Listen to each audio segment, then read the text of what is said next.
कि जो लोग कहते हैं फ्रीडम ऑफ एक्सप्रेशन नहीं है देश में, लोकतंत्र खतरे में आ गया है, इंटॉलरेंस हो गया है, लंदन में पाकिस्तान में विरोध करते हैं, लेकिन वो कश्मीरी पंडित के फ्रीडम ऑफ एक्सप्रेशन पे चुप क्यों हो जाते हैं? देखिए, ये तो प्रोपेगेंडा है। आप दो, मैं कह रही हूँ सेक्युलर मतलब क्या है कि हिंदू मुस्लिम सिख ईसाई चारों इस देश में आज़ादी से प्यार से इस कंट्री में रहें, लेकिन अगर एक वर्ग, आपने ये कहा कि पाकिस्तान के लोग घुस के कश्मीर में कश्मीरी पंडितों को उन्होंने हटाया, मारा, बलात्कार किए, नहीं, जो कराटे बिट्टा जो भी है वो, उसने साफ साफ ये बात कही कि मुझे स्थानीय लोग मदद करते थे। उसका वीडियो है जिसमें वो भागते हुए नीली रंग की शर्ट पहन के स्कूटर पे बैठ रहा है और पीछे जो स्थानीय लोग हैं उसको भगाने में मदद कर रहे हैं। वो खुलेआम दूरदर्शन पे और बड़े बड़े चैनलों पे इंटरव्यू देता है। मतलब कल दाऊद का कोई इंटरव्यू लेने पहुंच जाए, कल आईएसआईएस एजेंट्स का कोई इंटरव्यू लेने पहुंच जाए। और वैसे तो हमारे यहाँ बहुत सारे ऐसे पत्रकार हैं, लाल सलाम और जिहाद प्रेमी, जो वहाँ जाके इस तरह के आतंकवादियों के इंटरव्यू लिया करते थे। भारत सरकार उनको मदद किया करती थी। कश्मीर के जो 2 परिवार हैं वो उनको मदद किया करते थे, आतंकवादियों के बीच में घुसते थे।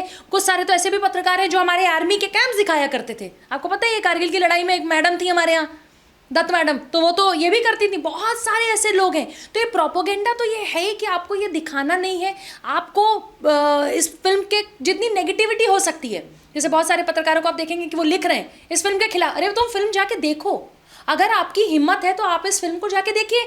फिल्म में सच है झूठ है जनता को डिसाइड करने दीजिए। आप जितना रोकेंगे युवा देश का, उतना ये पिक्चर देखने जाएगा। यही कारण है कि हर सिनेमा हॉल के बाहर 3 आवाज गूंज रही है, भारत माता की जय। आपने भी 3 आवाज गुंजाई थी, आज़ादी चाहिए, आज़ादी चाहिए हमें, कट्टरवाद से आज़ादी चाहिए, खालिस्तानियों से आज़ादी चाहिए, लाल सलाम से आज़ादी चाहिए, जिहादियों से आज़ादी चाहिए। भाई भाई भाई भाई बोल के जो कश्मीर में हुआ और जो नेताओं ने उनकी वहाँ मदद की, खुद कश्मीर के जो स्थानीय कुछ लोग थे, सारे लोग नहीं मैं कहूँगी, पूरा कश्मीर हमारा है, हम हमारे भाई बहन हैं, लेकिन उसमें कुछ लोग जो जिहाद मानसिकता के थे, जिनको यहाँ से फंड किया जाता था, वो खुद आपने फिल्म में देखा ना, वो सच्ची घटनाओं पे खुद बता रहे हैं कि वो चावल की बोरी में चावल के जो बर्तन है उसमें कश्मीरी पंडित छिपा हुआ है, उसको मार देते हैं, उसके बॉडी से जो ब्लड आ रहा है, खून, उस खून के चावल को उनकी पत्नी को खिलाया जाता है। हम पूरे देश के बारे में बात करते हैं, हम कश्मीरी पंडितों के बारे में क्यों नहीं बात करते? किसका सिंहासन हिल रहा है? कश्मीरी पंडितों के बारे में बात करते करते किसका सिंहासन हिल रहा है? मैं तो कह रही हूँ, अगर ये पिक्चर 7 मार्च के पहले आई होती या एग्जैक्ट 1 महीने पहले आई होती, तो उत्तर प्रदेश का जो भी रिजल्ट आया है, शायद उसमें 100 सीटें राष्ट्रवाद को और मिल जाती। क्योंकि तब जो लोगों का गुस्सा था, जो वो सेक्युलर हिंदू हैं, वो जो ड्रामेबाज हिंदू हैं, उनको समझ में आ जाता। और बहुत सारे राष्ट्रवादी जो मुसलमान हैं, वो फिल्म देखने के बाद 100% 100 सीटें योगी जी की और बढ़ जाती। इनको रोकने की ज़रूरत है, इस फिल्म को बार बार दिखाने की ज़रूरत है। और मैं तो सबसे आग्रह करूँगी, go and watch Kashmir files. अब मैम एक और सवाल उठ रहा है जिसको इस मूवी में भी उठाया गया है कि जब कश्मीर में हिंदू महिलाओं का बलात्कार हो रहा था, पति के खून का चावल खिलाया जा रहा था, तो देश बिहार के, पंजाब के, यूपी के सब जगह के हिंदू मौन क्यों थे? देखिए, मैं एक चीज़ कहूँगी कि उस समय शायद नेशनल टेलीविज़न पे 1-2 चैनल्स आते रहे होंगे, रेडियो आता रहा होगा, कुछ अखबार रहे होंगे। आप जैसे यूट्यूबर्स नहीं थे जो आज सुबह कोई घटना घटी और उस पर शाम को इंटरव्यू लेते। तो आपके लिए हुए इंटरव्यू मिलियंस में जाते हैं, लोग देखते हैं, लाखों करोड़ों लोग आपको देख रहे हैं। जागरूकता इतनी नहीं थी। दूसरा, जो गवर्नमेंट थी वो जो दिखाना चाहती थी वही तो दिखाते थे।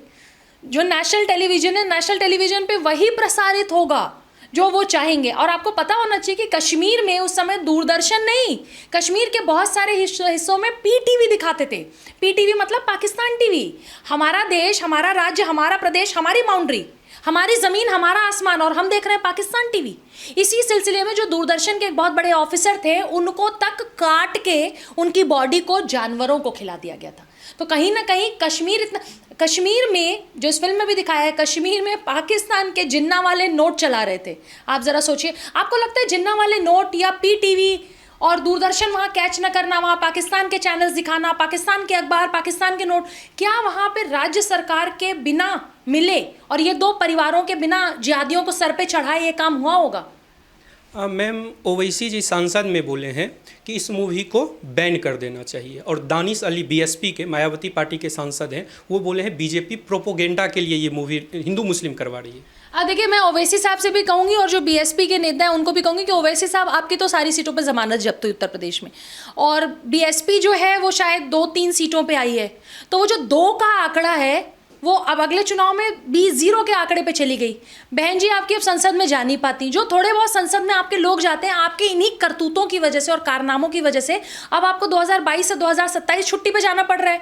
2024 में भी आप छुट्टी पे जाएंगे। आप अगले 10 साल प्रोपेगेंडा बनाते रहिए। वो जो 2-4 पार्टी के लोग हैं ना, भैया, बहन, बबुआ, भतीजा, ये सब मुझे लगता है इनको सबको छुट्टियों पे चले जाना चाहिए। लेकिन छुट्टी पे जाने से पहले जो कश्मीरी पंडित हैं जिनके घर बलात्कार हुआ सामने आंखों के, उनके परिवारों से जरूर मिलना चाहिए। और अगली बार ओवैसी साहब को और ये बसपा के सांसद को 19 जनवरी को जंतर मंतर पे जरूर जाना चाहिए, जहां हजारों की संख्या में कश्मीरी पंडित वहां इकट्ठा होते हैं, ये बताने की देखो हमारे परिवार की बेटियों के शरीर कैसे जिहादियों ने नोचे थे। और इसके बाद अगर वो उसका जवाब दे पाए तब वो इस लायक है कि वो संसद में आके बोल पाए।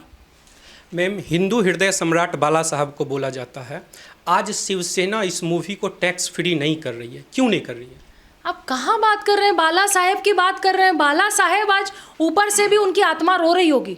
बाला साहेब थे जिनसे जिहादी कांपते थे, आतंकवादी कांपते थे, जिनसे मुंबई के जो डॉन है वो सब कांपते थे। कहाँ बाला, मतलब कहाँ राजा भोज, कहाँ गंगू तेली, तो कहाँ बाला साहेब की आप बात कर रहे, इतने महान आदमी को जिसके नाम पे मुंबई चलती थी, लोग डरते थे, अन्याय नहीं होता था। और आज तो जिसको उन्होंने ये कहा कि हम इस पार्टी से अगर कभी मिल जाएं और उस पार्टी के साथ अगर काम करें तो उससे बड़ा कोई हिजड़ा नहीं होगा, आज वही लोग उसकी गोदी में जाके बैठे। तो आपने तो तुलना ही गलत कर दी। बाला साहब तो खुद ऊपर से रो रहे हैं कि मेरे ये वंशज क्या कर रहे हैं।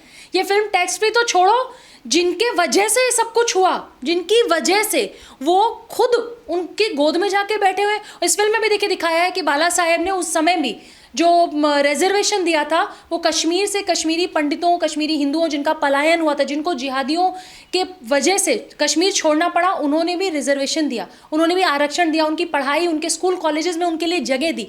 पहला राज्य था जहां उनको अपना अधिकार मिला, छोटा सही पर मिला।